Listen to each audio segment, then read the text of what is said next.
SafeLink Hotspot not working? Let's get you back online. First, the most common culprit is an incorrect APN, access point name setting, especially after SafeLink's transition to Verizon. For Verizon, the correct APN is VZ Winternet. To check and change this, go to Settings, Network and Internet, Mobile Network, Access Point Names on your Android phone. Ensure VZ Winternet is selected. Next, confirm you have the necessary tethering add-on. Basic plans have limited hotspot data. Exceeding this requires a $5 a month add-on, activated via the SafeLink website or app.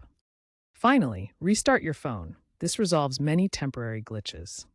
Double-check that mobile hotspot is enabled under Settings, Connections, Mobile Hotspot, and Tethering, and airplane mode is off. These steps address the most frequent issues, covering APN misconfigurations, data limits, and basic connection problems. Still no hotspot? Let's dive deeper. Start by ensuring your SafeLink app is up to date. Outdated versions can cause compatibility issues. Next, check your phone's OS. Android 15 and later can sometimes cause APN resets. Ensure you're on the latest patch. If problems persist after an Android update, try resetting network settings.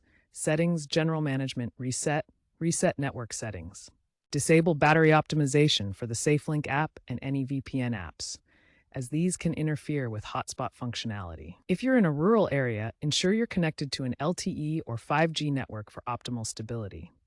If none of these steps work, visit the SafeLink support forums or use the AI-driven diagnostics within the SafeLink app if available.